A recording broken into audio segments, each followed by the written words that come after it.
Overnight आहे ना फक्त लॉटरीचं तिकीट लागू शकतं. कुठला असा व्यवसाय आहे की ज्याच्यामध्ये 100 रुपयाला 100 रुपये एका वर्षामध्ये होत, असा कुठलाच व्यवसाय नाही. साडेमाडे 3 होतो, साडेमाडे 100 कधीच होत नाही. कर्ज घेणं म्हणजे काय, एखादा मोठा दगड हा डोंगरावरून खाली ढकलणे, आणि कर्ज फेडणं म्हणजे काय, तो जो खाली गेलेला दगड आहे ना तो वरती पुन्हा घेऊन येत आहे. त्यामुळे 2 भाऊ, एक भाऊचा तुम्ही जर प्रवास बघितला तर प्रचंड वेगवान आणि आर्थिक आहे, आणि एक भाऊ कुठेतरी प्रचंड कर्जामध्ये अटकलेला किंवा याच्यामध्ये. हे दोन्ही लेकरं एकाच आईची आहेत ना. पण फरक काय पडलेला आहे, प्लॅनिंग मध्ये त्यांचा फरक पडलेला आहे. शेवटी असं आहे की पैसा जर गुंतवला ना तरच पैसे मिळतात, पैसे खर्च केल्याने पैसे कधीच येत नाही. आता कोणी जर एखाद्यावरती आर्थिक परिस्थिती वाईट असेल ना, सांगत नाही. म्हणजे अनफॉर्च्युनेटली आपण असा समाज होतो जिथे आर्थिक विवंचनेबद्दल आपण उघडपणे बोलायचो, त्या बाबतीत टॅबू नव्हता. आता टेन्शन नाही आपल्याला, कॉलर ताट हे प्रमाण सगळीकडे वाढलं. याच्यामागचं कारण आहे सोशल मीडिया. ऍब्सोल्युटली बरोबर. तुमचे इमोजी ज्या दिवशी आले ना त्या दिवशी तुमचा संवादच संपला सगळा. क्या बात आहे. आणि मला असं वाटतं की तो फार मोठा फेल्युअर आहे. शक्यतो पैशाबद्दल जेवढा चुकतो तेवढा मला वाटतं आयुष्यात माणूस कशाबद्दलच चुकत नसावं. की आपल्या शाळेमध्ये कॉलेजमध्ये सगळ्या प्रकारचे विषय आपल्याला शिकवले जातात, पैसे कसे वापरायचे हा मात्र विषय आपल्याला शिकवला जात नाही. सगळ्यात मोठं दुर्दैव आहे. तर तुम्ही आर्थिकदृष्ट्या शहाणं कोणाला म्हणाल, जास्त कमवणाऱ्याला, जास्त बचत करणाऱ्याला, की जो योग्य वेळी नाही म्हणतो त्याला? जो पैसे साठवतो ना, संचय करतो ना, तो कधी पण ग्रेट. पैसा खुदा नाही, खुदा की कसम खुदा से कम भी नाही. सर माझं 25,000 रुपये पगार आहे, 1 रुपया शिल्लक राहत नाही सर, मी याच्यात कुठलाच अवांतर खर्च करत नाही आणि काहीच स्कोपच नाही माझ्याकडे करायला. मग कसं करू? त्याला रोजची हातमिळवणी करणंच त्याच्यासाठी मुश्किल आहे, तर तो चैन करणार कुठं, हा फार मोठा विषय. पण एक करता येऊ शकतं.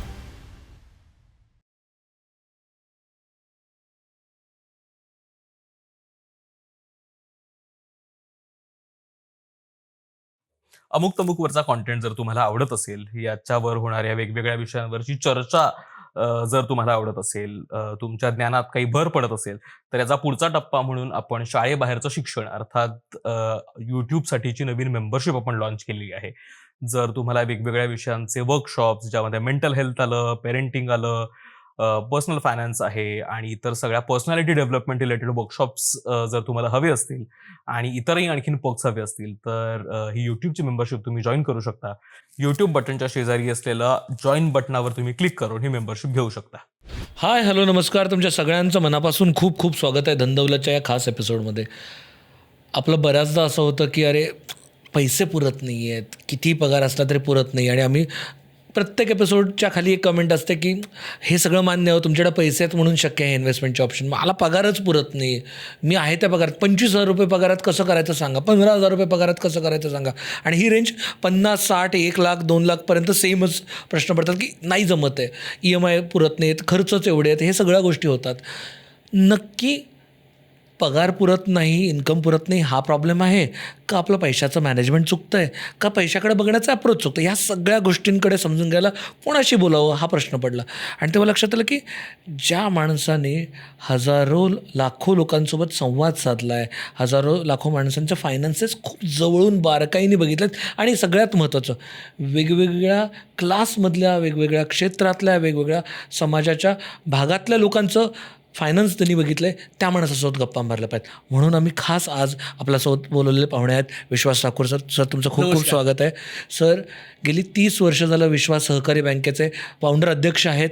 ते गेले हजारो लाखो लोकांसोबत त्यांनी काम केलेलं आहे. त्यांच्या 16 शाखा आहेत, कित्येक लोकांना लोन दिलेले आहेत, 1000 कोटीच्या वर त्यांचा बँकेचा व्यवहार आहे. त्यामुळे त्यांना माहिती आहे की नक्की, कारण काय होतं बँकेसमोर तुम्ही आर्थिकदृष्ट्या नागडे असता, कारण तुमचे बँक स्टेटमेंट वाचत असते, तुम्हाला दिसत असतं. सो त्यामुळे त्यांना सरांना मॅक्रो लेवलला माहिती आहे की समाजात काय घडतं आहे. जर तुम्ही खरंच अशा आर्थिक गर्ततेत बुडाला असाल, आर्थिक दलदलीतून बाहेर येता येत नसेल, तर नक्की काय केलं तर या आर्थिक दलदलीतून बाहेर येता येईल, या आर्थिक नाईटमेअरमधनं उठता येईल, कारण ही स्वप्न फार त्रासदायक असतात. सर स्वागत आहे तुमचं. खरं तर मुळात मला हे समजून घ्यायचं की माणूस पैशाबाबत इतका का चुकतो? म्हणजे आपण बाकी सगळ्या गोष्टींबद्दल चुका होतात पण समजतो, शक्यतो पैशाबद्दल जेवढा चुकतो तेवढा मला वाटतं आयुष्यात माणूस कशाबद्दलच चुकत नसावा. नाही, मुळातच काय आहे की पैसे हा विषयच मुळात असा आहे ना की ज्याला ऑप्शन दुसरं काही नाही, पैशाला पैसेच ऑप्शन आहे. आणि सगळा जो काही केमिकल लोचा जो आहे ना शार्दूल, तो सगळा तो तिथंच त्या याच्यामध्ये आहे. म्हणजे आता मी 30 वर्षापासून बँकिंग करतो. माझ्या वयाच्या 27व्या वर्षी मी बँकेची स्थापना केली. हा माझा देशातला रेकॉर्ड आहे. मी हे अभिमानाने सांगतो की सगळ्यात तरुण वयामध्ये मी कुठलीही पार्श्वभूमी नसताना मी बँक माझी सुरू केली. मला खऱ्या अर्थाने तिथून कळायला लागलं की पैसे काय असतात. आपली अडचण बेसिकली काय होते माहिती का, की आपल्या शाळेमध्ये कॉलेजमध्ये सगळ्या प्रकारचे विषय आपल्याला शिकवले जातात. पैसे कसे वापरायचे हा मात्र विषय आपल्याला शिकवला जात नाही. हे सगळ्यात मोठं दुर्दैव आहे. आपण म्हणू की कॉमर्सला अकाउंटन्सी विषय असतो, हे असतो, पण ते अकाउंटन्सी म्हणजे तो काही पैसे कसा वापरावा हा विषय नाही येतो.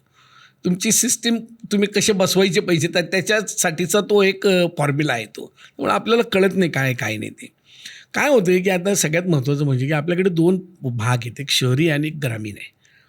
ग्रामीण भागातला जो माणूस आहे किंवा ग्रामीण भागातला जो मुलगा आहे ना, त्यांनी गरिबी पाहिलेली असते, गरिबी जगलेली असते त्यांनी. त्याच्यामुळे त्याला आहे ना पैशाची खूप किंमत असते. वेअरएज मी असं अजिबात म्हणणार नाही की शहरामध्ये तो प्रकार नाही आहे ना, 100% आहे. कारण आपली जर अर्थव्यवस्था किंवा आपण जर एकंदरीत जर बघितली तर आपल्याला असं लक्षात येईल की जवळपास एक जे आत्ता काम करणारी जो वर्ग आहे त्याचा ॲव्हरेज पगार 25,000 रुपये आहे. 25,000च्या वर पगार नाही. पण बाजारात गेल्यानंतर जर तू एखादी भाजी घ्यायला गेलास तर 1,00,000 रुपये पगार असलेल्याला जर एखादी मेथीची जोडी 70 रुपयाला मिळत असेल तर ज्याला 25,000 पगार आहे, ज्याला 10,000 पगार आहे, ज्याला 15,000 पगार आहे, त्याला ती तेवढ्यालाच मिळते. हा याच्यातला एक फार मोठा गॅप आहे जो भरून निघत नाही. 30 रुपयाची मेथीची पेंडी सेमच आहे त्याच्यामध्ये. पण काय होतं की शेवटी प्रॉब्लेम कुठे होतो की तुमच्याकडे असलेले जे काही पैसे आहेत, बरेच लोक तुम्हाला असं दिसेल की कमी पैशात सुद्धा समाधानी आहेत आणि आनंदी आहेत. कारण काय? कारण त्यांनी त्यांच्या गरजा कमी केलेल्या आहेत. शेवटी पैसे पुरत नाही म्हणजे काय होतं माहिती आहे का, की पैसे न पुरण्याचं सगळ्यात महत्त्वाचं आणि मोठं कारण काय की तुमच्या गरजा वाढलेल्या असतात. आता गरजा वाढलेल्या असतात म्हणजे नेमकं काय माहिती आहे का तुला याच्यामधलं, की सगळ्यात महत्त्वाचं असं असतं की मला दर वर्षाला 2 वर्षाला मला मोबाईल बदलावाच लागतो किंवा मला घ्यावं. काय कारण आहे? शून्य कारण आहे त्या मोबाईलमध्ये पण माझं 5 वर्ष काम होऊ शकतं. एक मोबाईल 5 वर्ष चालू शकतो. कपडे घेणं आहे, चैनीच्या वस्तू आहेत किंवा हॉटेलिंग आहे. ह्या ज्या काही गोष्टी ह्या जर आपल्याला टाळता आल्यात तर मुळातच पहिली गोष्ट म्हणजे की आपण पैसा बऱ्यापैकी बचत करू शकतो. म्हणजे मी एखाद्या मोठ्या कॅफेमध्ये गेलो तर 350 रुपयाची मी कॉफी मला तिथं प्यावी लागते आणि ते जर मी टपरीवर पिलो तर माझी 20 रुपयामध्ये कॉफी होते. आता तुला जर मी विचारलं तर ती कॉफी तुला कुठली छान वाटेल? तू टपरीवरचीच कॉफी 20 रुपयाची चांगली वाटेल. पण स्टेटस हा आपल्याला ऐकून एक अडचणीचा फार मोठा मुद्दा झालेला आहे की बाबा मी कुठे कॉफी पिलो तर मी एका विशिष्ट ठिकाणच्या कॅफेमध्ये कॉफी पिलो मी. असं तर चहाच्या टपरीवरचा कॉफीची मला स्टोरी नाही टाकतात ना इंस्टाग्रामला. हां, एक्झॅक्टली. ती टाकता येत नाही. हा त्याच्यातला एक मोठा एक इश्यू आहे. आणि म्हणून काय होते की माझ्याकडे किती पैसे आहेत आणि मला दर महिन्याला माझा लागणारा खर्च किती आहे याचा मेळ जोपर्यंत बसत नाही ना तोपर्यंत हे पैसे पुरण्याचा विशेष म्हणजे पैसे अपूर्णच पडणार आहेत. मला असं वाटतं की तुमचं वेळापत्रक जसं असतं तसंच तुमच्याकडे पैशाचं सुद्धा टाईम टेबल असलं पाहिजे. किंवा मला समजा एक 15,000 रुपये 10,000 रुपये मला महिन्याला मिळत आहेत. या 10-15,000 रुपयामध्ये माझी नेमकी गरज काय आहे? जर घरी मला किराणा भरायचा आहे तर माझे 2-3 हजार रुपये किराण्यामध्ये जातील. माझं ऐकीन कुठे मला काहीतरी दुसरे माझे काहीतरी गाडी घेतलेली असेल त्याचा 800, 900, 1000, 2000 रुपये हप्ता जाईल. ह्याच्यामध्ये मला जर मी माझ्या डोक्यात पक्क केलं की मला 15,000 जरी मिळाले तरी मी 2,000 रुपयाची सेव्हिंग कोणत्याही परिस्थितीत करेल. म्हणजे 15,000 आल्या पहिले काय केलं पाहिजे तर 2,000चं सेव्हिंग केलं पाहिजे. म्हणजे मग डोक्यात काय येतं की आता माझ्याकडे 13,000 रुपये आहेत आणि ह्या 13,000 रुपयात मला महिना काढायचा आहे. दुर्दैवाने काय झालं ऐकीन माहिती का, आपल्याकडे हे जे काही क्रेडिट कार्ड वगैरे हे जे काही सगळे आलेले आहेत ना तर त्याच्याने काय होतं पैसेच दिसत नाहीत. तुमच्या अकाउंटला पैसे असतात तुम्हाला कळत नाही. कुठेही गेलं की आपण मोठे काही करायला आपण लगेच स्वॅप करतो कार्ड किंवा गुगल पे करतो किंवा त्यामुळे आपल्याला कळतच नाही की काय चाललं आणि त्याच्यावर आपल्याला व्याज द्यावं लागतं. हे अतिरिक्त व्याज जोपर्यंत तुम्ही बंद करत नाही किंवा चैनीच्या वस्तू तुम्ही घेणं बंद करत नाही आणि आपलं नेमकं काय स्टेटस आहे किंवा काय हे जर आपण आपल्या ह्या अशा चैनीच्या वस्तूंवरून जर ठरवायला लागलो तर तुला पगार 15,000 असू दे, 1.5 लाख असू दे किंवा तुला 15 लाख असू दे, तो पुरण्याचा अजिबातच पुरण्याची मला वाटत नाही की तो पुरेल असं कोणी म्हणेल म्हणून. बरोबर. पण सर म्हणजे बऱ्याचदा ना एक कॉमेंट रेग्युलरली येते, मी ते कॉमेंट वाचायचा प्रयत्न करेन. ही कमेंट मला आठवते, मागच्या 2 एपिसोडमध्ये आली होती की सर माझं 25,000 रुपये पगार आहे, माझं रेंटच 12,000 रुपये, माझं किराणा मालाचा खर्च 4,000 रुपये, त्याच्यानंतर जायला यायला पेट्रोलला माझ्या गाडीचे खर्च 2-2,500 रुपये जात आहेत, मुलांच्या फी वगैरे धरून 1 रुपया शिल्लक राहत नाही सर. मी याच्यात कुठलाच अवांतर खर्च करत नाही आणि काहीच स्कोपच नाही माझ्याकडे करायला, मग कसं करू? आता हा फार महत्त्वाचा प्रश्न सारतो तो विचार की बरोबर आहे, इथे त्या माणसाचं कुठेही चैनीचा विषय आला नाही. त्याला रोजची हातमिळवणी करणंच त्याच्यासाठी मुश्किल आहे, तर तो चैन करणार कुठून, हा फार मोठा विषय. पण एक करता येऊ शकतं ना, 24 तासातले तुम्ही 15 किंवा 16 तास काम करू शकता का? नाही करू शकत, करू शकतात ना. आत्ता तुम्ही जिथं काम करताय तिथं समजा तुम्ही 8 तास किंवा 9 तास काम करतायत, 3 ते 4 तास अतिरिक्त काम तुम्ही काहीतरी तर करू शकाल, ज्याच्यातून तुम्हाला थोडंफार उत्पन्न मिळू शकेल. की जिथं आपल्याला पैसे मिळवायचे तिथं आपल्याला कुठल्या गोष्टीची शरम नाही वाटली पाहिजे, हा सगळ्यात महत्त्वाचा भाग आहे. माझ्या आयुष्यामधलं मी तुला सांगतो, मी इथं पुण्यामध्ये शिकायला होतो फर्ग्युसन कॉलेजला. मी शिकत असताना मी 300 रुपये महिन्यावर, अर्थात तो काळ वेगळा होता, त्यावेळेला 300 रुपये हे तसे बरोबर हे होते. 300 रुपये महिन्यावर मी स्वतः काम केलं. पण मी ते काम करत असताना आहे ना, मी मॅगझिन, मी काय करायचो की मला माहिती मला 300 रुपयात पुरत नाही, तर मी एक मॅगझिन काढायचो युवकांसाठी, युवक विश्व म्हणून, त्याच्या जाहिराती गोळा करायचो आणि त्याच्यातून जो काही खर्च वजा जायचा त्याच्यातून मला 500-700 रुपये 800 रुपये मला महिन्याला, त्याच्यातून 1000 रुपये मला मिळायचे आणि त्याच्यामध्ये माझा महिना छान जायचा. सो माझं हे जे काही कॅल्क्युलेशन होतं ना, हे पक्कं होतं अतिरिक्त. आता जर मी नुसतं 300 रुपयातच थांबलो असतो तर मी कधीच पुढे आलो नसतो किंवा मी पुढे गेलो नसतो. त्यामुळे मला असं वाटतं की अतिरिक्त तुम्ही सोर्स जोपर्यंत शोधत नाही आणि अतिरिक्त काही गोष्टी तुम्ही शिकून घेत नाही तोपर्यंत तुम्हाला हे मिळणार नाही. आणि कुठल्याही कामाची लाज न वाटणे, हा त्याच्यातला एक. नाही तर बाबा मी कंपनीमध्ये तर मी सेल्स मॅनेजर म्हणून काम करतो आणि आता मला बाहेर तुम्ही काहीतरी ओला उबर चालवायला सांगतायत, तिथला माझा दर्जा हा तिकडच्यापेक्षा फार खालच्या ह्याच्यात येतो. मला असं वाटतं की पैशाला दर्जा नाही आहे, पैसे हे पैसेच आहे. 100 रुपये हे टाटा बिर्ला अंबानींकडे, पण 100 रुपयाची तीच किंमत त्याची तुझ्या माझ्याकडे आहे. त्यामुळे त्याच्यातून कुठे काही बदल होईल असं मला स्वतःला वाटत नाही. त्यामुळे जोपर्यंत तुम्हाला अतिरिक्त काम करण्याची सवय लागत नाही तोपर्यंत मला असं वाटतं की याच्यामध्ये तुमच्या परिस्थितीत बदल होईल असं समजण्याचं कारण नाही. बरेचसे काम आता जॉब असे आहेत ना की जे तुम्हाला घरीसुद्धा मिळतात करायला, की जे तुम्ही घरी करू शकतात. इव्हन काही छोटे छोटे व्यापारी जे आहेत ना, त्यांचं अकाउंटिंगचं वगैरे काम असतं. मी बघतो ना, अनेक मुलं जे आहेत ना ते काम, अकाउंटिंगचं काम जे आहेत ना ते करतात ना. किंवा आता माझ्या बँकेमध्ये, माझी एकमेव बँक महाराष्ट्रातली अशी की आमच्याकडे आम्ही कमवा आणि शिका योजना केली. 4,000 रुपये आम्ही 4 तासासाठी 4,000 रुपये त्या मुलाला किंवा मुलीला देतो. ते कॉलेज सांभाळून 4 तास आमच्याकडे काम करतात आणि त्यांना 4,000 रुपये मिळतात. आता कॉलेजला शिकत असणारा त्या मुलाला किंवा मुलीला त्याच्यासाठी पॉकेट मनीसाठी त्याला 4,000 रुपये हे त्याच्यासाठी खूप छान आहे आणि स्वतःच्या मेहनतीचे आहेत, त्याचा एक आनंद आहे. त्याच्यामुळे मेहनतीचे असल्यामुळे माणूस खर्च करताना 10 वेळेला विचार करतो की बाबा मला इथं खरंच खर्च करायचा आहे का, मला खरंच मित्रांना रोज कॉफी पाजण्याची गरज आहे का, किंवा मी तिथं जाऊन केलं पाहिजे का. ह्या छोट्या छोट्या गोष्टी आहेत आणि असं नाही ना, स्वप्न पहा ना तुम्ही, मिळतील ना आज ना उद्या, ह्या गोष्टी तुम्हाला पण मिळणार आहे. पण त्याच्यासाठी तुम्ही तुमचं फायनान्शियल मॅनेजमेंट जर केलं तर मला नाही वाटत की कुठे तुम्हाला अडचण निर्माण होऊ शकेल आणि तुमच्या गरजा ह्या नेमक्या तुम्हाला कराव्या लागतील.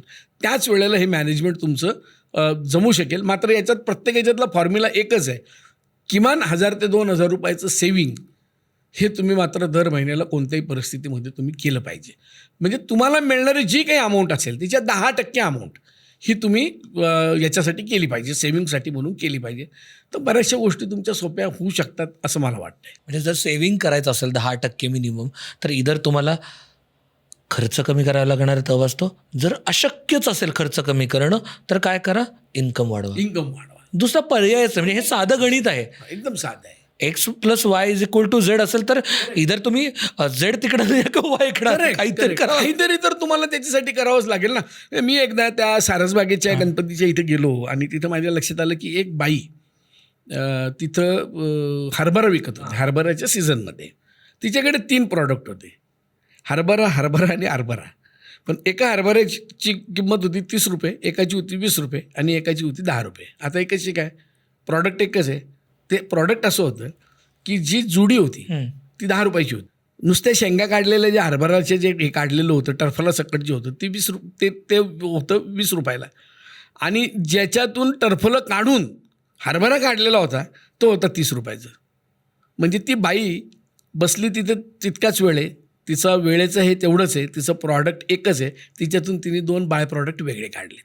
काय झालं, बसल्या बसल्या तिने तिचे पैसे त्याचं वाढवलेत. सोपा फॉर्म्युला आहे ना. मला असं वाटतं की असे बरेच व्यवसाय आहेत की ज्याच्यामध्ये तुम्ही बाय प्रॉडक्ट काढू शकतात. तुम्ही खूप गोष्टी त्या करू शकतात.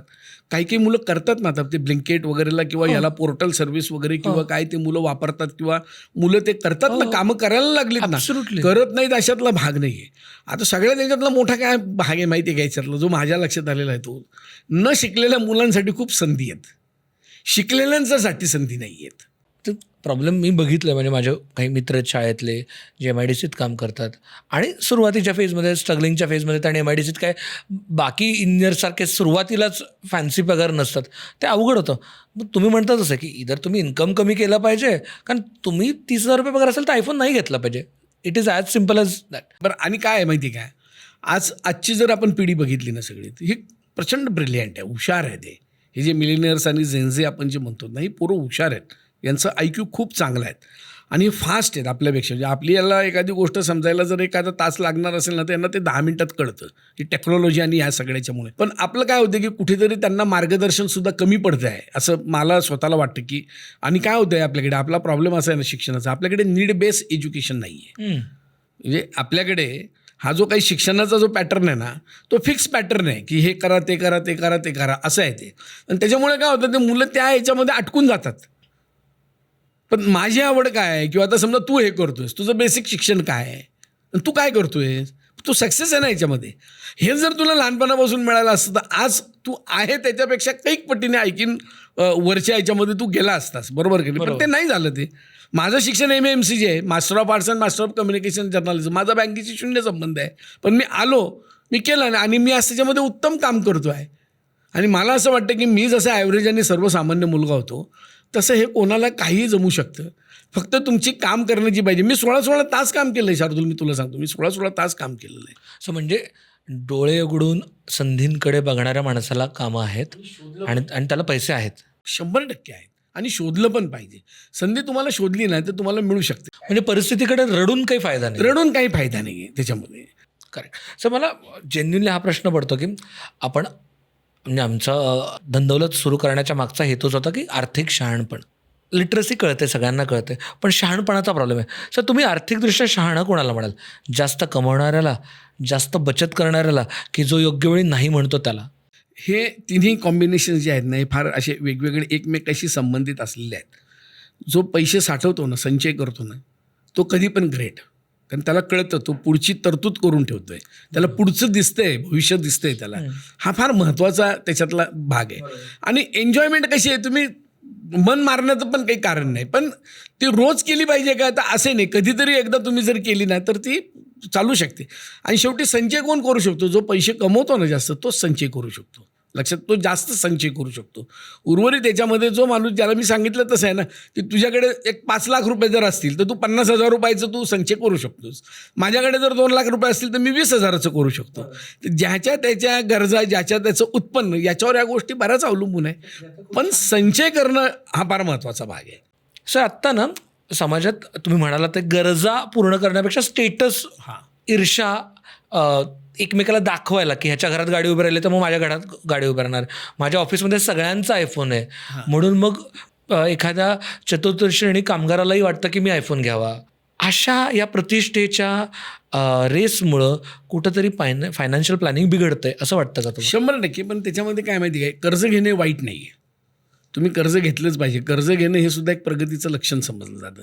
पण तुम्ही कर्ज कोणत्या कारणासाठी घेतायत याला फार महत्त्व आहे. कारण कर्ज घेतलेल्या रकमेत हप्ता फेडून, बँकेला व्याज देऊन, प्लस तुमचा व्यवसाय वाढला पाहिजे आणि तुम्हाला फायदा झाला पाहिजे, याच्यासाठी तुम्ही कर्ज घेतलं पाहिजे. बऱ्याच वेळेला काय असतं की हे कर्ज घेणं आणि हे ना, याचा एक फायदा काय असतो माहिती आहे का, टॅक्सेशनमध्ये सुद्धा तुम्हाला त्याचे बेनिफिट मिळतात.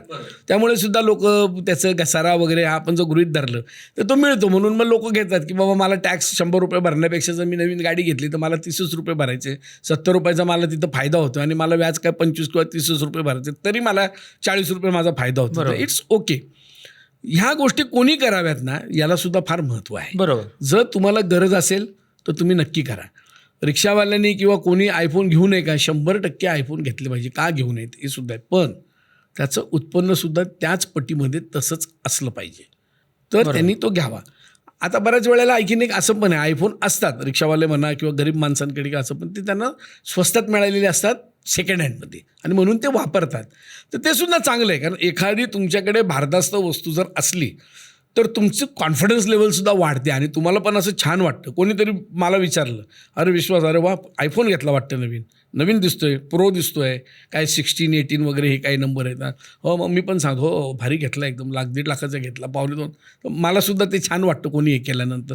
माझं पण स्टेटस कुठेतरी वाढल्याचं मला वाटतं. याच्यामध्ये 2 हे आहे, ते ज्याला म्हणतो ना, एक मानसिक आनंद मिळण्यासाठीचं एक आहे. पण मी जर सारखे फोन बदलायला लागलो तर मग मात्र ते काही योग्य आहे असं मला वाटत नाही. की त्याचं माझी परिस्थिती जरी असली की मी दर महिन्याला, 2 महिन्याला, 3 महिन्याला फोन बदलू शकतो, तरीसुद्धा मी ते केलं पाहिजे का? तर ते मी नक्की नाही केलं पाहिजे. एक गाडी तुम्ही घेतली, 5, 7, 8 वर्ष ते अगदी सहज छान चालू शकते. पण लेटेस्ट मॉडेल दरवर्षी नवीन नवीन यायला लागलेत.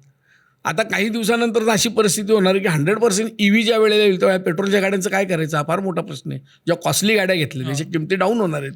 याचं पुढे तुम्ही काय करणार? तो लॉसच आहे, इनडायरेक्टली तुमचा पण लॉस आहे. सो मला असं वाटतं की गरज असलेले पैसे तुमच्याकडे, मग ते जास्त असो नाही तर कमी असो, असलेल्या तुमच्या गरजा, याचं कॉम्बिनेशन जर तुम्ही व्यवस्थित केलं तर मला असं वाटत नाही की कुठे काही अडचण निर्माण होईल. तुमच्या सत्सद्विक बुद्धीने विचारलं पाहिजे की ह्याची खरंच गरज आहे. परवाच आम्ही गाडी कोणती घ्यावी याच्यावरती आर्थिकदृष्ट्या एपिसोड केला आणि त्याच्यात काम करणारे 2 तज्ज्ञ लोक आले. तर त्यांच्याशी बोलत ते म्हणले, सेकंड हँड मार्केटमध्ये आत्ता येणाऱ्या 25 ते 30% गाड्या ह्या बँकेनी ओढलेल्या आहेत. म्हणजे काय की आत्ता सेकंड हँड मार्केटमध्ये जेवढ्या गाड्या येत आहेत त्यातल्या 1/3 गाड्या ह्या त्या लोकांनी डिफॉल्टर्सच्या उचललेल्या गाड्या आहेत. म्हणजे लोकांना परवडत नाही आहेत. म्हणजे EMI भरण्याची कपॅसिटी नसताना एवढ्या भारीतल्या गाड्या घेतल्यात. म्हणून हा डेटा हा क्लिअरली सांगतोय की लोक गरजेपेक्षा, कपॅसिटीपेक्षा आणि आता शब्द चुकीचा आहे किंवा त्रास होणाऱ्या अवकातीपेक्षा जास्त गाड्या घेतात आणि ते ओढल्या जातात. हे प्रत्येक वेळेला दिसते आपल्याला. म्हणजे लग्नाच्या ह्याच्यातनं पण कर्ज घेऊन मोठेपणं करणं आणि त्यांनी अडकलेली लोकही दिसतात. सो ह्या लोकांना होतं आहे काय की त्या स्टेटस कॉलला थोडंसं अवघड जातं की लोक काय म्हणतील. मी जर माझ्या मुलीचं साधं लग्न केलं किंवा बाकी सगळ्या गल्लीतल्या लोकांच्या काय बाबा चांगल्या 4 व्हीलर आहेत आणि माझी गाडी नसेल, माझा मुलगा 2 व्हीलरवरनं जातोय, तर माझ्या मुलाला लाज वाटते आणि माझ्या मुलाला लाज नाही वाटली पाहिजे. त्यांना काय सांगाल तू? नाही, मुळातच मेन म्हणजे ना, तुमच्या मुलांवरचे संस्कारच असे पाहिजे की ज्याला कुठल्याही ह्या बाह्य आकर्षणाच्या गोष्टी त्याचं इम्प्रेशन त्याच्यावर तयार होणार नाही. हे संस्कार तुम्ही केले पाहिजेत. म्हणजे लहानपणापासूनच त्याला बाबा हे आपलं आहे, एवढं आहे आणि याच्यात आपल्याला करायचं आहे. आता लोकांचे तू मगाशी जे सांगितलं 25% गाड्या, त्याच्यामागची कारणं काय झालीत माहिती आहे का? भविष्याचा विचार नाही केला. अचानक खूप लोकांच्या नोकऱ्या गेल्या. आता हे समजा इराणचं, अमेरिकेचं वॉर सुरू झालं, काय झालं, आणि त्यांनी असं गृहीत धरलं का नथिंग इज परमनंट. आणि आपण पहिल्यापासून म्हणतो की लक्ष्मी ही चंचल आहे, ही कधीच अशी एका ठिकाणी राहत नाही आणि टिकून राहत नाही. बरोबर, लक्षात आलं का? म्हणजे आपल्याला ते लक्षात येतं. म्हणजे आता आपण काही याच्यामध्ये घराण्यामध्ये किंवा याच्यात मोठमोठ्या याच्यात बघतो की 2 भाऊ, एक भाऊचा तुम्ही जर प्रवास बघितला तर प्रचंड वेगवान आणि आर्थिक आहे, आणि एक भाऊ कुठेतरी प्रचंड कर्जामध्ये अटकलेला किंवा याच्यामध्ये. हे दोन्ही लेकरं एकाच आईची आहेत ना. संस्कार सेमच झाले. हां, पण फरक काय पडलेला आहे? प्लॅनिंगमध्ये त्यांचा फरक पडलेला आहे. पण आपण हा नाही विचार करते की बाबा माझ्याकडे हा जो काही पैसा हा परमनंट एवढाच मला येणार आहे का? बाबा मला महिन्याला 4 लाख रुपये किंवा 5 लाख रुपये किंवा 2 लाख रुपये मला महिन्याला तसेच मिळणार आहेत का? तर मला मार्केटचा सुद्धा किंवा बाह्य वातावरणामध्ये जे घडतं ना त्याचा सुद्धा माझ्याकडे माहिती पाहिजे. कारण हे वॉर सुरू झालं आहे किंवा मी ज्या कंपनीत काम करतोय किंवा काय, तिथं आता स्टाफ कटिंगचं हे सुरू झालेलं आहे किंवा आता AIमुळे नोकऱ्या हळूहळू खूप कमी होत जाणार आहेत नोकऱ्या, बरोबर की नाही?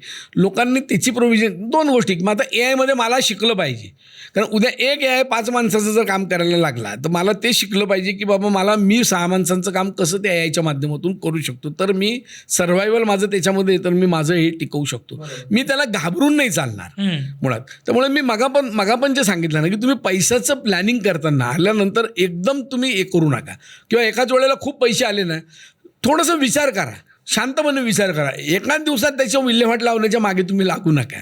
तुम्ही जवळच्या 4-5 मित्रांना, जे क्वालिटी मित्र आहेत त्यांना तुम्ही विचारा, फायनान्सचे ॲडवायझरी असतात त्या तुम्हाला देतात, त्या ट्रस्टेड ॲडवायझरी तुम्ही बघा. नाही तर बऱ्याच वेळेला काय असतं की तुम्ही अशी ॲडवायझरी बघतायत की तुम्हाला 20 रुपये मिळतात, त्याला 30 रुपये मिळतात. तर तो पण नको व्हायला.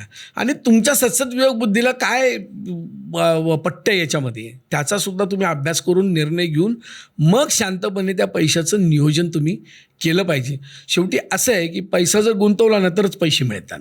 पैसे खर्च केल्याने पैसे कधीच येत नाहीत. बरोबर. म्हणजे नुसतंच आता तू मगाशी गाड्यांचं जे सांगितलं ना ते गाड्यांचंच नाही आहे. मी बँकर आहे म्हणून मी तुला सांगतो, घरांच्या बाबतीत पण आहे. लोकांनी 3-3, 4-4 कोटी रुपयाची मोठी घरं घेतलेली आहेत. ज्याचं वय किंवा 30 किंवा 35 आहे, तुझ्या वयाची सुद्धा जी काही मुलं आहेत किंवा काय आहेत, जे IT मध्ये चांगल्या याच्यामध्ये उत्तम याच्यावर काम करत आहेत, मोठमोठे पॅकेजेस असलेले आहेत, त्यांनी ती घरं घेतलेली आहेत. आणि आता त्यांच्या नोकऱ्या गेल्या आहेत किंवा त्यांना अचानक असं सांगितलं आहे की बाबा तुझी नोकरी तुला घालवायची जर नसेल तर तुला आता जे काय आम्ही वर्षाला जे काही 50 लाख देतो ते आता आम्ही 35 लाख देऊ. आता आम्ही तुला 50 नाही देऊ शकणार, बघ तुला जमतं आहे का, काम करता येतं. 15 लाख रुपये तुमचे झाले ना कमी. आता अशा वेळेला काय केलं पाहिजे की त्यांनी सगळ्यात पहिले ते घर विकलं पाहिजे आणि छोट्या घरात राहायला झालं पाहिजे. आणि तिथं त्याला लाज नाही वाटली पाहिजे. बरोबर. किंवा मी आधी मोठ्या घरात होतो आणि आता मला लोक काय म्हणतील, लोक थोडी तुला जेवायला देत आहेत बाबा. वस्तुस्थिती आहे ते लोकांसमोर ठेव की नाही बाबा मला आता नाही, मला 50 लाख रुपये मिळत होते, आता मला 35 लाख मिळत आहेत. पण ठीक आहे, मी आता जरी 3 बेडरूम हॉल किचनचा विकलं तरी मी एक अजून 5-7 वर्षानंतर 5 बेडरूम हॉल किचनचा फ्लॅट घेणार आहे. सो ते स्वप्न तुम्ही ठेवा ना. पण आज मात्र तुम्ही तुमचा बोजा जर नाही कमी केला, मी कायम माझ्याकडे कर्ज घेतल्यानंतर हप्ता थकलेल्या माणसाला सांगतो, बाबा रे कर्जाच्या हप्त्याला रामनवमी नाही, ईद नाही, काहीच नसतं. त्याचं जे काही मीटर आहे ते कंटिन्युअसली चालू असतं. कोरोनातही पडलंच. कर्ज घेणं म्हणजे काय तर एखादा मोठा दगड हा डोंगरावरून खाली ढकलणे, आणि कर्ज फेडणं म्हणजे काय, तो जो खाली गेलेला दगड आहे ना तो वरती पुन्हा घेऊन येणं आहे. त्यामुळे पैसे जे आहेत ते वापरताना त्याचा विनियोग करताना मात्र तुम्ही प्रत्येकाने त्याची काळजी घेतली पाहिजे की माझी आज गरज काय आणि मी काय केलं पाहिजे, खरंच मी याची मला गरज आहे का म्हणून. हा फार मोठा हे आहे. आता नुसतं फ्लॅटवर काय होतं की मला ह्या एका बिल्डिंगमध्ये मी फ्लॅट घेतला याच्यावर नाही आहे माझं समाधान, मला त्याच्यातला टॉप फ्लोअर पाहिजे, 25वा आणि 30व्या मजल्यावर पाहिजे. मग तुझं 4 मजले गेल्यानंतर 75 रुपये 100 रुपये राईज जो असतो तो तुम्हाला द्यावा लागतो. बिल्डिंग एकच आहे, 4थ्या मजल्यावरचा पत्तासुद्धा तोच आहे आणि 26व्या मजल्यावरच्या माणसाचा पत्तासुद्धा तोच आहे, त्याच्यात काही बदल नाही आहे. लक्षात आलं का? त्या बिल्डिंगनुसार तुमचं इंटिरियर आलं, सगळं झालं ना, गाडी ते तशी आली, तशी शाळा आली, सगळं हीच एवढ्या गोष्टी त्याच्यामध्ये आल्यात ना. आणि मला असं वाटतं की त्याच्यापेक्षा तुम्ही मुलांच्या शाळेवर खर्च करा, मुलांना चांगले संस्कार द्या. तिथं तुम्ही खर्च नाही म्हणत, त्याला इन्व्हेस्टमेंट करा असं म्हणेल मी. उत्तम शाळेत टाका, उत्तम त्याला क्लास लावा, उत्तम त्याला शिकवा, त्याला स्पोर्ट्समन उत्तम तुम्ही बनवा. ही तुमची लॉंग टर्मची इन्व्हेस्टमेंट आहे, परमनंट, जी वाया न जाणारी आहे ती. आणि होतं काय माहिती आहे का तुला, आता समजा माझ्याकडे आज माझ्याकडे जर इनोवा हायक्रॉस असेल, उद्या मला त्याच्या वरचीच गाडी घ्यावी लागते शार्दूल, मला कालची नाही घ्यावी लागत, घेता येत नाही. आणि घेतली तर मी काय असं होतं. पण आता हा विचार जर मी मनातच ठेवला की मी लहानी गाडी घेतली तर लोक काय म्हणतील, आणि जर मी कर्ज घेतच राहिलो तर नंतर मग मला असं वाटतं की मला सीटर रिक्षामध्येच फिरावं लागेल. त्यापेक्षा आज माझी वस्तुस्थिती गृहीत धरून मी ती गाडी विकून घेतलं तर. आणि एक कधी पण मला असं वाटतं ट्रान्सपरन्सी तुमच्या बोलण्यात अशी असली पाहिजे, ठेवली पाहिजे. नाही बाबा माझी सध्या आर्थिक परिस्थितीची थोडीशी गडबड आहे, माझं हे कमी झालं आहे, पॅकेज कमी झालं आहे, त्यामुळे मी माझी गाडी बदललेली आहे. याचं तुम्ही म्हणाल ना, आता मला ॲक्च्युली खूप महत्त्वाचा मुद्दा वाटतो आणि तुम्ही अगदी कळीच्या मुद्द्याला हात घातला आहे. मी लहान होतो ना, माझे वडील LICमध्ये डेव्हलपमेंट ऑफिसर होते, त्यामुळं वेगवेगळ्या समाजातली लोकं, वेगवेगळ्या काय म्हणतात त्याला घटकांमधली लोकं यायचे. प्रत्येकाचं हे असायचं, मोस्ट ऑफ द लोक सांगायचे, साहेब आता जरा फारच अवघड परिस्थिती आहे, काही करू शकत नाही, किंवा काय मदत करा, किंवा काय आम्ही नंतर बघूया, किंवा एजन्सी घ्यायची, असं तसं सगळं यायचं. आता ना सर, आता कोणी जर एखाद्यावरती आर्थिक परिस्थिती वाईट असेल ना, सांगत नाही, लपवण्याकडे लक्ष जास्त आहे. म्हणजे अनफॉर्च्युनेटली आपण असा समाज होतो जिथे आर्थिक विवंचनेबद्दल आपण उघडपणे बोलायचो. त्या बाबतीत टॅबू नव्हता 20 वर्षापूर्वीपर्यंत. ॲटलिस्ट मी ज्या समाजात राहत होतो, म्हणजे मी ईश्वरपूरमध्ये राहायचो, माझ्या आजूबाजूला सगळेजण सांगायचे की बाबा प्रॉब्लेम चालू आहे तर सांगायचं, उलट लोक एकमेकाला मदत कर. आता टेन्शन नाही आपल्याला, कॉलर ताट, हे प्रमाण सगळीकडे वाढलंय. नाही, आणि त्याच्यात आणखीन एक काय झालं माहिती आहे का, याच्यामागचं कारण शार्दूल तू लक्षात घे काय आहे. याच्यामागचं कारण आहे सोशल मीडिया. ॲब्सोल्युटली. बरोबर का? तुमचे इमोजी ज्या दिवशी आले ना त्या दिवशी तुमचा संवादच संपला सगळा. क्या बात आहे. लक्षात आलं का? आणि मला असं वाटतं की तो फार मोठा फेल्युअर आहे. पूर्वी कसं होतं, लोक एकमेकांशी बोलायचे, एकमेकांच्या संपर्कात राहायचे. त्यामुळे मला शार्दूल समोरून आला ना की चेहरा पाहिलं की मला लक्षात यायचं की शार्दूलला प्रॉब्लेम आहे. आणि मग मी त्याच्या खांद्यावर आठवून जर म्हटलं ना, अरे मित्र काय प्रॉब्लेम आहे सांग ना, सोडू आपण, काय प्रॉब्लेम असेल सांग तुम्हाला. तो जो काही एक माझा हक्काचा हात पाठीवर पडल्यानंतरचा जो शार्दूल होता ना, त्याला असं 10 हत्तीचं फळ यायचं त्यावेळेला. आणि मुळात ऐकीन काय होतं माहिती आहे तुला, याच्यामध्ये एक ट्रस्ट होता. बरोबर. की शार्दूलला एक माहिती आहे की विश्वासला जर मी सांगितलं तर तो गावभर माझी त्याची चर्चा नाही करणार आहे माझी त्या विषयाशी. तो माझ्याशी बोलून चर्चेच्या माध्यमातून तो मला आयडिया देणार आहे. आणि तो म्हणून मी आता वेगवेगळ्या कॉलेजेसला जातो, युथबरोबर बोलतो ना, तिथे मी कायम क्वालिटी फ्रेंड्सवर बोलतो की तुम्ही तुमचे मित्र आहेत ना असे ठेवा की जे तुमची परिस्थिती बघून तुमच्या होला हो म्हणणारे नसावे. मित्र कशी पाहिजेत, शार्दूल हे तुझं चुकलेलं आहे, हे तू नव्हतं करायला पाहिजे, तू हे जे केलं हे मला नाही पटलेलं, हे चुकलेलं आहे, हे सांगण्याची ताकद असलेली. आणि शार्दूल नावाचा मित्र असा पाहिजे की जो तितक्याच मनमोकळ्यापणाने की विश्वास सॉरी चूक झाली माझी, मला कबूल आहे, मान्य, हे मान्य करणारा मित्र, हे असे 2 पाहिजेत. आज प्रॉब्लेम तोच झाला आहे ना. आज सगळे हॅपी बर्थडे असतील काय असतील, आपण बऱ्याच वेळेला बघत सुद्धा नाही काय आहे. एक मध्येच कोणीतरी श्रद्धांजली टाकतं आणि त्याच्या खाली 2 हॅपी बर्थडे टाकलं की हॅपी बर्थडे चालतं, मध्येच परत त्याच्यामध्ये येतं की श्रद्धांजली, आदरांजली असे हे येतात. म्हणजे आपण इतके मशीनला आपण याला हे झालेलो आहे, त्यामुळे गडबडती व्हायला लागली. डेड पीपल म्हणून तर मध्ये सर्वे पण आला ना की ज्याला मित्र नसता, ज्याला मित्र नाही, त्याच्यामुळे त्याला BP पासून सगळेच प्रॉब्लेम यायला लागलेत.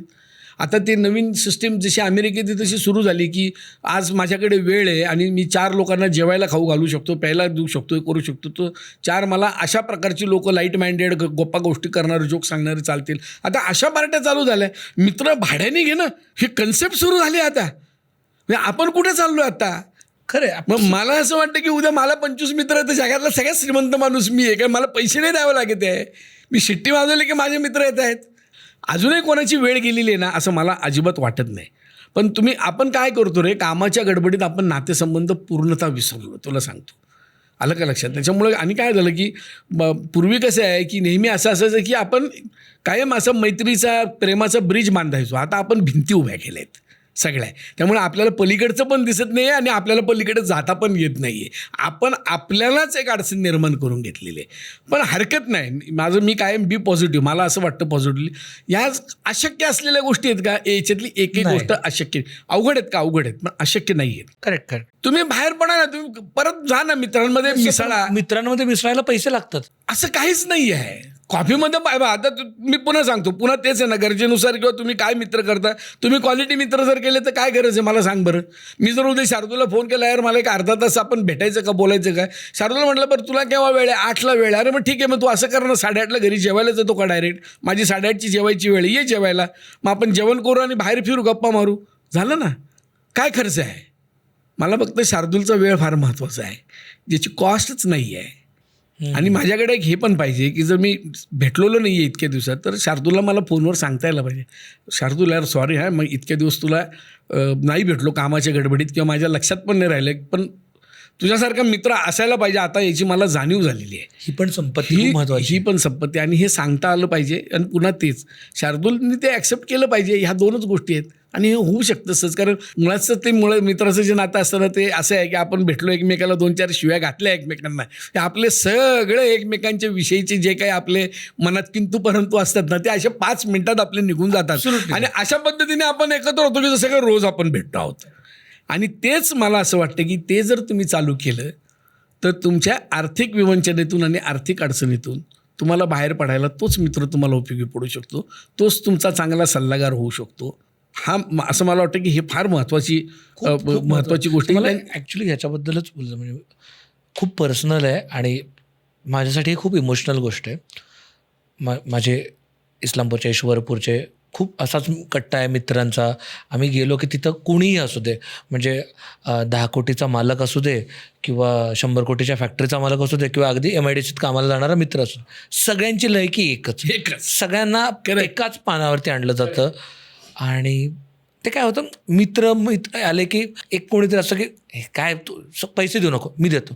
आणि ह्यातनं ना आम्ही बघितलं, त्यातनं एक वेगळा ग्रुप होत गेला आणि एक मित्र आहे की जो सतत अशा लोकांचे पैसे, त्याला ती लोकं हवायची. लोकांना बोलवायचं, पैसे द्यायचे, दारू पाजायची, पैसे द्यायचे, हे करायचं, सगळं हे चालूच, दरबार भरायचा. आणि ह्या मैत्री आणि लोक वावा येतो सर, असतील शिकत जमतील भूतात, जोपर्यंत तुम्ही फुकटचे खायला आणि प्यायला देताय तोपर्यंत दंगा करणारे लोक असतातच. केलं, अक्षरशः कर्जबाजारी झाला. आणि सगळ्यात दुःखाची घटना आहे, कर्जबाजारी झाला. लोकांनी, आम्ही खूप सांगायचा प्रयत्न केला सगळ्या मित्रांनी की बाबा बास कर, आता बंद कर. कर्जातनं आईवडिलांनी कसं तरी बाहेर काढलं, पण ते काय एकदा लागलेली नशाही लागलेलीच. तो गेला अक्षरशः. आणि आत्ता सर गेल्या 3 महिन्यात हे 2 मित्रांच्या बाबतीत माझ्या घडलं. आणि सगळ्यात मेजर दुःख काय होतं माहिती का, त्यातलं व्यसन हे सेकंडरी होतं माझ्या मते. सगळ्यात मोठा प्रॉब्लेम काय होता माहिती का, वाहवा लोक छान म्हणत आहेत म्हणून खात बसले, देत बसले, पीत बसले, पिवत बसले. आणि ह्याच्या नादात ना मैत्रीचा दादा नावाचं फ्लेक्स लागला गेल्यानंतर. मैत्रीचा दादा. सगळ्यात दुःखाची गोष्ट आहे, मैत्रीचं दादा फ्लेक्स लावलं. जे 4 पिऊ नको म्हणणारे होते ते सगळ्यात पुढे होते, आणि जे 4 त्याच्या पैशाने पिणारे होते ते जवळपास कुठंच दिसले नाहीत. करेक्ट. हा प्रॉब्लेम आहे. हे जे आहे ना, स्टेटस सिम्बॉलच्या भोवती मैत्रीसाठी पैसे. सो तुम्ही मला फक्त, कारण का तुमच्यासारखा माणूस ज्यांनी नात्याचं सर्व्हिसिंग हे पुस्तक लिहिलं, ज्याला नाती म्हणजे तुमची हजारो मित्र असतील, त्या माणसाने हे सांगावं की मैत्रीत पैसा आणायला काय रूल्स असले पाहिजे. Give me 3 rules for money in friendship. सगळ्यात महत्त्वाचं म्हणजे असं की आपण ज्या मित्राला पैसे देणार आहोत त्याला नेमके पैसे कशासाठी लागत आहेत, तो त्याचा वापर काय करणार आहे, हे फार महत्त्वाची गोष्ट आहे त्याच्यामध्ये. बरोबर. एक महत्त्वाचं असं असतं की समजा मेडिकलला लागणार असतील पैसे, तर मेडिकलला लागणारे पैसे परत मिळण्याची शक्यता नसते. सो अशा वेळेला आपण काय केलं पाहिजे की आपले समविचारी एक 8-10 मित्र आपण गोळा केले पाहिजेत, आणि त्याला जे काही पैसे द्यायचे ते सगळ्यांनी कॉन्ट्रीब्युशन काढून द्यावेत, म्हणजे जेणेकरून एकावर बोजा येत नाही. त्या मित्राचं पण काम होतं आणि आपल्याला ते पैसे नाही मिळाले तरी आपल्याला चालतील असं आहे. दुसरं, तुम्ही एखाद्याला जर व्यवसायासाठी पैसे दिले तर 1 to 1 कधीच देऊ नका. 4 मित्र बरोबर ठेवा त्याला पैसे देताना, आणि त्याला विचारून घ्या की तू हे पैसे परत कधी देणार आहेस म्हणून. आणि त्याला हे सांगायचं की तू 2 महिन्यांनी देणार आहे ना, तुला 3 महिने देतो, पण 91व्या दिवशी मला मागायला लावू नकोस. आणि हे ऐकल्याला, हे सांगायला तिथं 4 मित्र असले पाहिजेत. हा त्याच्यातला एक आणखीन महत्त्वाचा रूल आहे असं मला वाटतं. आणि तिसरा रूल तोच आहे की जो पैसे घेणार आहे ना, त्यांनी हे लक्षात घेतलं पाहिजे की आपण जर याला पैसे परत दिले नाही तर नंतर आपल्यासारख्या खरोखरीच गरजू असलेल्या इतर मित्रांना शक्य असली तरी इतर मित्र मदत करणार नाही, कारण दुसऱ्या मित्राचा अनुभव चांगला नसल्यामुळे तिसरा मित्र मात्र हात आखडता घेतो. असं सुद्धा बऱ्याच वेळेला बऱ्याच घटनेमध्ये घडतं. म्हणून आपण मगाशी जेव्हा अनौपचारिक गप्पा मारत होतो तेव्हा मी सांगितलं की आता मी माझ्या बॅचची, माझी 84ची 10वीची बॅच आहे, आम्ही दर महिन्याला सगळे मित्र जमतो. म्हणजे नंतरही माझ्या लक्षात आलं की बाबा काही मित्रांच्या खरोखरीच आर्थिक अडचणी आहेत. सो मी त्याच्यामध्ये एक बेंचमार्क केला की बाबा मी एखाद्या मित्राला एका वेळेला 10,000 रुपये देऊ शकतो की जे मला परत नाही मिळाले तरी चालतील. त्यामुळे मी ठरवून ठेवा याला 10,000 दिले, परत मागायचे नाही.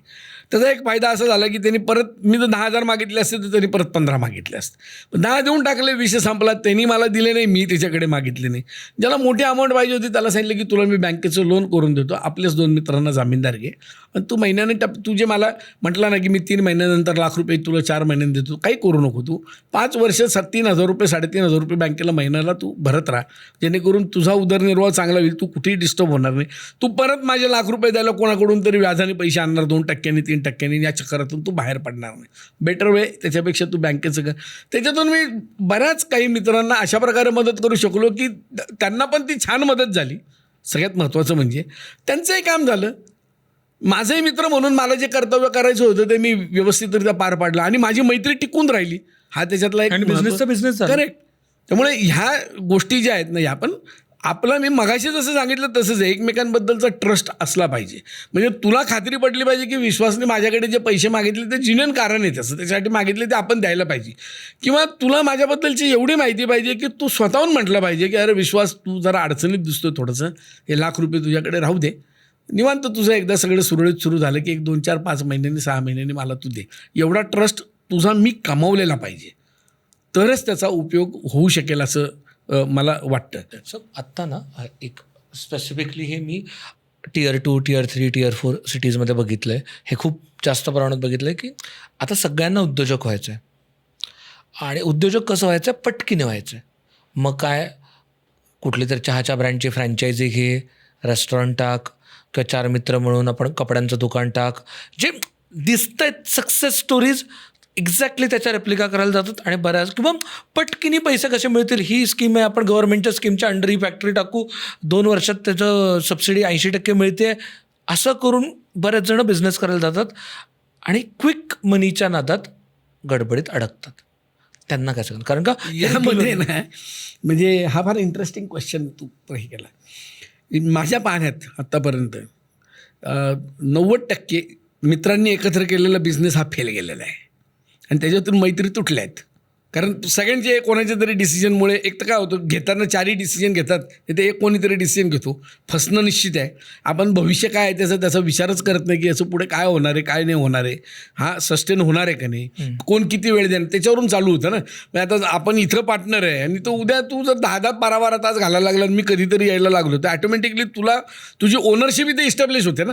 मग तुला असं वाटतं की बाबा याला पार्टनरशिपमधले पैसे का बरं द्यायचे, तिथून सुद्धा वादिवाद आपले सुरू होतात. बरोबर. आणि अवांतर खर्च, पुन्हा तोच विषय आहे की जेवढी गरज आहे तेवढं जर तुम्ही केलं ना तर मग तुमचा विषय त्याच्यामध्ये येत नाही. आता बऱ्याच वेळेला काय होतं बिझनेसमध्ये, तोच होतो की तुम्ही एखादा बिझनेस सगळ्या मित्रांनी मिळून करायचा निश्चित केला तर जबाबदाऱ्यांचं वाटप व्यवस्थित होत नाही की तू काय बघायचं, मी काय बघायचं, आणखीन दोघांनी काय बघायचं, त्याचे पैसे कोणाला काय मिळणार.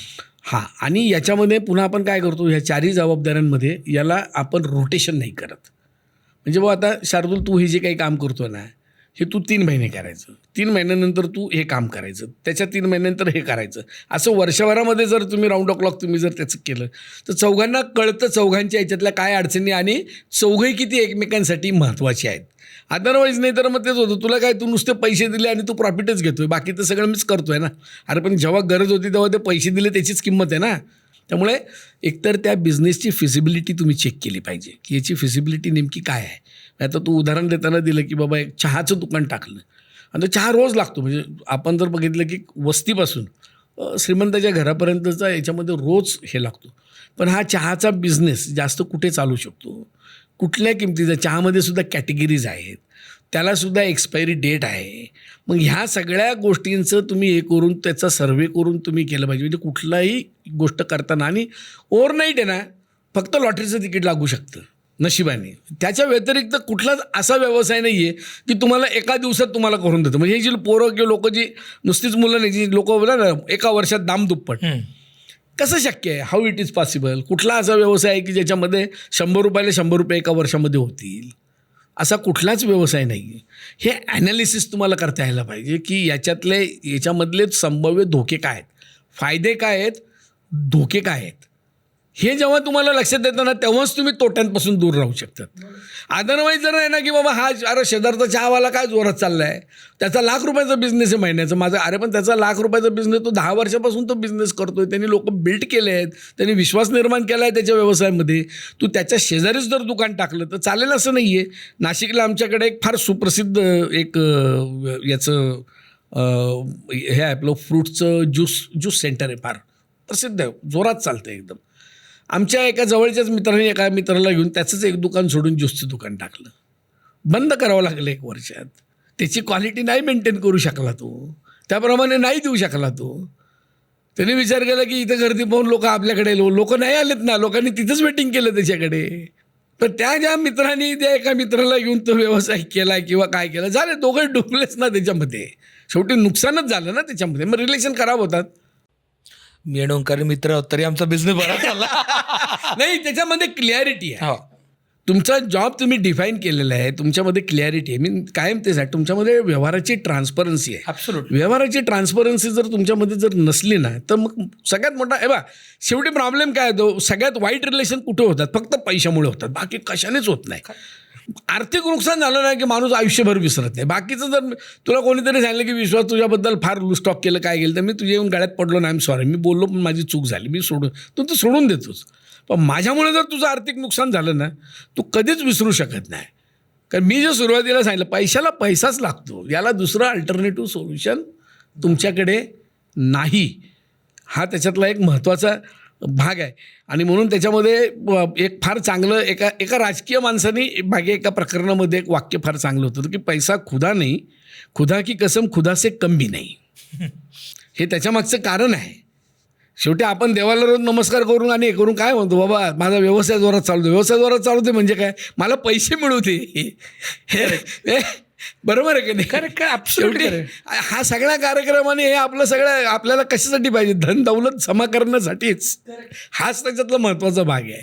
काय झालं, एकदा मी माझ्या पुस्तकामध्ये नात्यांच्या सर्व्हिसिंगमध्ये ती एक स्टोरी लिहिलेली आहे.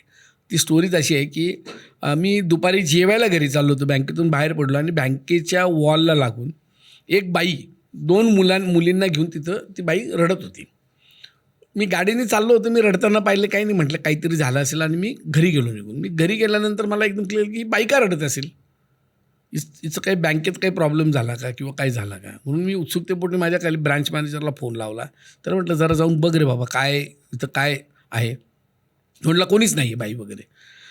मी त्याला म्हटलं काम करतो, CCTVमध्ये बघ की बाई आपल्या बँकेतून बाहेर पडली का बाहेरच्या बाहेर आहे आणि आपल्या इथं आडोशाला उभी राहिली होती. तिने माहिती काढली की साहेब आपल्या बँकेतून बाहेर पडली. म्हटलं मग आता कुठून आली ती बघ. मग कळालं की ती रिकव्हरी डिपार्टमेंटमध्ये गेली होती, तिथून बाहेर आली आणि बाहेर रडत बसली होती. मग मी रिकव्हरी डिपार्टमेंटच्या हेडला फोन लावला आणि त्याला विचारलं, अरे म्हटलं ती आत्ता बाई येऊन गेली काय. म्हणजे अहो सर काय झालं, तिने कर्ज आपल्याकडं सोनं गहाण ठेवलं, म्हटले लाख रुपयाचं सोनं गहाण ठेवलं म्हणे आणि आता ती पैसे भरत नाही आहे, त्याच्यामुळे मग आपल्याला नाईलाजास्तव आपल्याला लिलाव करावा लागणार आहे. आणि ती बाई म्हणते की बा माझ्या त्या सोन्याचा लिलाव तुम्ही काही करू नका म्हणून. असं तर सर आपल्याला कसं शक्य. म्हटलं अरे बरोबर आहे तुझं, मला काही राहवलं नाही, पण मी त्याला म्हटलं काम करतो, त्या बाईला घेऊन ये म्हटलं परत माझ्याकडे. ती जवळच एका वस्तीमध्ये राहत होते. मग तो त्या बाईला घेऊन आला त्या वस्तीवरून. त्या बाईला ती आली तर ती माझ्याकडे रडतच होती, ती खाली बसली. ती याची तुला ऐकीन मोठ्या साहेबाकडे गेला म्हटलं तर तिला वाटलं की आता प्रॉब्लेम ऐकीन मोठा होणार आहे. ती बिचारी खाली बसली जमिनीवर. मी खाली येऊन बसलो तिच्यासमोर. मग तिला लक्षात आलं की हां आता आपल्याबरोबरचा कोणतरी तुम्ही. ते म्हटलं उठा बसा खुर्ची. मग ती बसली खुर्ची. मग तिथं काय प्रॉब्लेम आहे, काय झालं. ते म्हणे अहो भाऊ काही नाही, म्हटले मी सोनं गहाण ठेवलं, घेतलं ना आता मी येईल. म्हटलं तू सोनं गहाण का ठेवलं, आता हा माझा पहिला प्रश्न. मग तिने सांगितलं, म्हटलं तुला कर्ज काय लागलं ते पहिले मला सांग. मग तिने मला सांगितलं की नाही म्हणे माझ्या तिथं 2-3 मैत्रिणी त्यांनी सांगितलं की तू सोनं गहाण ठेव, 1 लाख रुपये मिळेल तुला, 3% व्याजदराने त्याच्यावर पैसे मिळतील म्हटले. बँकेचं व्याजदर आहे 10% आणि इकडं 10% वर्षाला, आणि हे तुला महिन्याला 3% मिळणार, म्हणजे ते झालं 36%. म्हणजे याचा अर्थ म्हणे तुला बघ त्या 1 लाखावर 3,000 रुपये तुला मिळतील आणि तुला बँकेत दर महिन्याला काय 1,000-1,200 रुपये तर भरायचे आहेत म्हटले. तुला काय प्रॉब्लेम आहे म्हटले. अशामुळे म्हटले मी ते काही घेतलं. आणि म्हटलं मग पुढे काय झालं. नाही म्हणे 1-2 महिने मला पैसे दिले ना, आता त्या बायका काय मला पैसे त्यांनी ते म्हटलं की आम्ही ज्याला पैसे दिले तोच देत नाही म्हणे, आम्ही तिच्या थ्रू 2-3 25,000 रुपयाप्रमाणे दिले होते. बरं म्हटलं मग ठीक आहे. म्हटलं मग आमच्या स्टाफला पाठवलं, म्हटलं तुम्ही तिथं जा, म्हटलं त्या वस्तीमध्ये जा आणि त्या बायकांशी बोला काय काय नाही ते.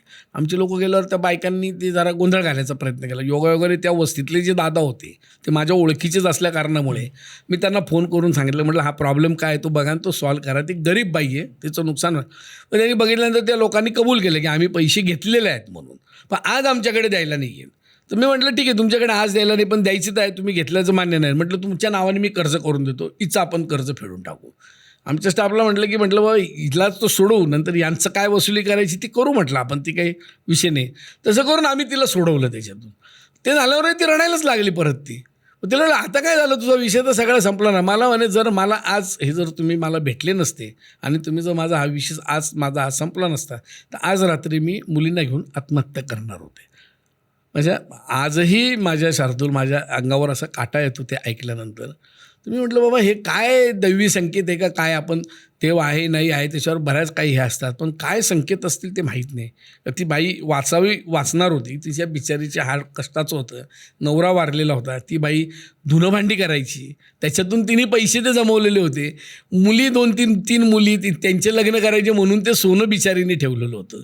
सो असं त्यामुळे फसवणूक ही गरिबाची श्रीमंताची ही सगळ्यांची ही फार याच्यावर होते. गरिबाची फसवणूक मात्र दुर्दैवाने फार मोठ्या प्रमाणावर होते. आणि त्यांना काय असतं की त्यांना बिचारांना कुठेही से नसतो त्याचा, ते मार्गदर्शक नाही आहे, मार्गदर्शक नाही. आणि ते कळालं तरी कोण काय करणार हा फार मोठा विषय असतो. लोक सापडत नाहीत काही नाही, हा फार मोठा एक विषय, सामाजिक प्रश्न आहे. हां शार्दूल तुला मी गंमत सांगतो की करोना झाल्यानंतर मला असं लक्षात आलं की नाशिकमध्ये बऱ्याच ठिकाणी 5-5%, 10-10% पैसे दिले गेलेत, कारण त्यावेळेला सगळंच बंद होतं 5% per month. Per month. You just imagine, म्हणजे 12 60% झाले वर्षाला. ह्या ट्रॅपमधून तो सुटू शकतो का माणूस? आमच्या जेव्हा लक्षात आलं की हे असं झालं, त्यावेळेला आम्ही नाशिकमध्ये जवळपास 2-2.5 हजार लोकांना 1-1 लाखाच्या आतली कर्ज आम्ही वाटलीत, पर्सनल लोन म्हणून दिलीत आम्ही. त्याची आमची जवळपास 90% वसुली बरं का, हे पण सांगतो मी तुला. गरीब लोक नाही फसवत. गरीब आणि मध्यमवर्गीय लोक जे आहेत ना, ते बँकेला कधीच फसवत नाही. ते बँकेला देव मानतात. म्हणजे आम्ही कर्ज देतो, आम्ही त्याच्यावर त्यांच्याकडून व्याज घेतो, तरी त्यांना आम्ही देव वाटतो. लक्षात आलं का? एवढा त्यांचा आमच्यावर फेत असतो. त्यामुळे ते बिचारे कधीच फसवण्याच्या याच्यामध्ये नसतात. त्यावेळेला काही सावकारच डिस्टर्ब झाले. म्हणजे 2-4 सावकारांनी मला फोन करून सांगितलं, अहो बरे तुम्ही ते देता, आमची अडचण झाली. म्हटलं अरे तुमची काय अडचण झाली? तो गरीब माणूस आहे ना, तो कुठून पैसे आणून तुम्ही हे करणार आहे? म्हणजे ह्या गोष्टी, हे आपलं समाजाचं सुद्धा एक विदारक दृश्य आहे. एक बाजूचं आपण जे हे करतो ना, म्हणजे तो फार वेगळं हे आहे सगळं गणित. हे आपल्याला न सुटणारं गणित आहे आपलं हे. सर अजून एक दुसरी गोष्ट बऱ्याचदा ना, हे स्पेसिफिकली आत्ता सोशल मीडियावरती फायनान्स इन्फ्लुएन्सर्समुळे ना, बँकेत FD ठेवणं मूर्खपणाचं लक्षण आहे. त्यांनी इन्फ्लेशन बीट होत नाही. सगळ्यांनी शेअर मार्केटमध्ये गेलं पाहिजे. SIP करा, SIP करा, SIP करा, SIP. मी स्वतः, आम्ही धनदौलतमध्ये SIP बद्दल खूप डिटेलमध्ये बोललो आहे. मीही SIP समर्थकच आहे. पण याचा अर्थ FD वाईट आहे असा होत नाही. बऱ्याचदा हे कोणीतरी येऊन सांगतं, आणि आजकाल यंगस्टर्समध्ये एस्पेशली मी बघितलेलं हे माझं ऑब्झर्वेशन आहे की ग्रामीण भागातला जो जेनझी आहे तो शेअर मार्केटकडे प्रचंड अट्रॅक्टेड आहे. त्याला ट्रेडिंगमध्ये खूप अट्रॅक्शन आहे. तो आईवडिलांना म्हणून, तर काय वेडेपणा चालला आहे, FD पैसे टाकलेत, काढा, मी ट्रेडिंग करतो, मला ₹1,00,000 द्या, मी तुम्हाला लाखाचे 2 लाख करून देतो. सो त्या आईवडिलांना तुम्ही काय सांगाल? कारण का त्यांना मुलांशी काय बोलायचं हे कळत नाही. कारण FDला नावं ठेवणारी लोक खूप आहेत आता. नाही, FD ही तुमची लॉंग टर्मची तुमची इन्व्हेस्टमेंट आहे. म्हणजे FD तुम्हाला तुमच्या अत्यंत प्रचंड अडचणीच्या काळात, ज्यावेळेला तुम्हाला कोणीच मदत करत नाही, वेळेला तुम्ही केलेली FD, बँकेत केलेली FD, इमर्जन्सी फंड, तुम्हाला इमर्जन्सी फंड, ही तुम्हाला केव्हाही तुम्हाला उपयोगी पडू शकते. हा देशातला भाग झाला. ग्रामीण भागातले मुलं जर शेअर मार्केटमध्ये करत असतील तर ती गोष्ट चांगली आहे, वाईट आहे अशातला भाग अजिबात नाही. ॲब्सोल्युटली. पण त्यांना तुम्ही काय केलं पाहिजे की बाबा समजा तुला ₹1,00,000 देतो, पण तू तुझा प्रॉफिट काढून घेईन, मला ₹1,00,000 मला परत देईन, तुझ्या झालेल्या प्रॉफिटवर तू शेअर मार्केटमध्ये खेळत राहा. Fair enough. शेअर मार्केटमध्ये कॅल्क्युलेटेड रिस्क घेऊन शेअरिंग करणारे आणि पैसे कमवणारे आहेत ना, पण ते कुठल्याच आमिषाला आणि कुठल्या ज्याला ते बळी नाही पडत की बाबा आता XYZ कंपनीचा शेअर खूप डाऊन झाला आहे, एकदम आपल्याकडे आहे तेवढे पैसे तुम्ही लावून टाका. तो तसं कधीच करत नाही. जसं मी मगाशी सांगितलं की तुम्ही रिस्क 4 ते 5 ठिकाणी डिव्हाइड करा, तसंच तो पण काय करतो माणूस, 5-7 कंपन्या सिलेक्ट करतो. आता हे AI त्याच्यामुळे तुम्हाला सगळं कळतं, तुम्हाला त्याचं त्या कंपनीचं प्रोजेक्शन कळतं, त्या कंपनीकडे कुठलं ऑर्डर आहे कळतं, त्याच्या फ्युचर डेव्हलपमेंट काय ते तुम्हाला कळतं. आणि मग तो माणूस काय करतो, बाबा हा ही XYZ ह्या कंपनीत पण एक 10,000-20,000 टाकू, इकडे पण 10-20,000 टाकू. होतं काय, एका कंपनीमध्ये त्या 10,000 त्यांनी टाकलेले त्याचे 8,000 होतात, दुसरीकडे जिथे त्यांनी 10,000 टाकले तिथे त्याचे 11,000 होतात, तिसरीकडे कुठेतरी 11,500 होतात, कुठेतरी 12-13 होतात. आणि मग याचा एकत्रित मीन सगळा काढला की त्याचं असं लक्षात येतं की बाबा ठीक आहे, ह्या 1 लाखावर मला किती पैसे मिळाले, तर मला 6 किंवा 7,000 रुपये मला प्रॉफिट झाला. तो तिथं बुडत नाही. त्यामुळे कॅल्क्युलेटेड रिस्क आणि रिस्क डिव्हाइड करणे हा सगळ्यात तुमच्या सगळ्याच बाबतीत आयुष्यामध्ये, नॉट ओन्ली शेअर मार्केट किंवा काय, तुम्ही कुठेही जा, कुठलाही व्यवसाय करा, काय करा, रिस्क तुम्ही डिव्हाइड करा. रिस्क डिव्हाइड केली तर तुम्हाला त्याचा तेवढा धक्का बसू शकत नाही. करेक्ट. कारण काय होतं, बँकेत, पोस्ट ऑफिसमध्ये पैसे पडून आहेत असा एक गैरसमज आहे. ते पैसे वाढत नाहीत. नाही असं म्हणतात, तेच तर सांगतो ना, जे लॉंग टर्मचं असतं ना, ते शेवटी तुम्ही जसं आहे ना की तुम्ही शेतामध्ये जर एखादं झाड लावलं आंब्याचं किंवा काय, ते किती वर्ष फळ देतं, 10 वर्ष 20 वर्ष तुम्हाला फळ देतं. आणि ते जर तुम्ही एकदा तात्पुरतं काही लावलं एखाद्या याचं, ते तुम्हाला किती देतं, ते दर वर्षी दिलं, पुढच्या वर्षी दिलंच का नाही याची खात्री नाही, 3ऱ्या वर्षी दिलंच का नाही याची खात्री नाही तुम्हाला, बरोबर का नाही. सो तुम्ही तुमची इन्व्हेस्टमेंट म्हणजे बँकेतली ठेव ही तुम्ही परमनंट असं गृहीत धरा की ते आंब्याचं झाड आहे, ते तुम्हाला आंबे 10 वर्ष 20 वर्ष पुढची देणार आहे तुम्हाला. हे पण तुम्ही लक्षात घेतलं पाहिजे. करेक्ट. आता अगदी आपण शेवटच्या याच्याकडे आलो आहे. रॅपिड फायर सेक्शन आहे. येस. थोडक्यात एका शब्दात एका वाक्यात उत्तर द्यायचं आहे. मोठं लग्न की retirement corpus? Retirement corpus. Gold की FD? गोल्ड. क्रेडिट कार्ड सुविधा की सापळा? सापळा. एक लोन जे शक्यतो टाळावं. नाही, त्याच्यावर माझं हे नाही. तुझं महत्व काय आहे? तुझं शेजारचं तुला ताबडतोब बिझनेससाठी लोन इज फाईन, लाईफस्टाईलसाठी लोन, लाईफस्टाईलला ॲब्सोल्युटली नाही. फायनान्शियली डेंजरस शब्द, गॅरंटीड 0% EMI की लोक काय म्हणतील. आता हे तिन्ही खरं म्हणजे आहे ना, तसे एकमेकांशी जर पाहिलं ना, ते डेंजरसच आहे सगळं. म्हणजे याच्यातलं एकही हे असं हे नाही, सगळ्याच डेंजरस. सगळ्यात डेंजरस आहे. पण त्यातल्या त्यात गॅरंटी हा जो काही विषय आहे ना, हा गॅरंटी हा ह्या विषयामध्ये तेच तुम्हाला गॅरंटी देणारा कोण आहे याला फार महत्त्व आहे. आज आपल्याकडे टाटाच्या प्रॉडक्टला आपण गॅरंटी अगदी बिंदूक घेतो. खूप वस्तू किंवा खूप असं आहे की ज्याला आपण गॅरंटी म्हटलं, अरे हा या कंपनीची आहे, एकदम फर्स्ट क्लास आहे, त्यामुळे तो प्रश्नच येत नाही. आणि 0% म्हणजे काय आहे शेवटी, तो तुम्हाला काहीतरी जास्तीचं खरेदी करायचा सापळाच येतो. 0% काही नसतं.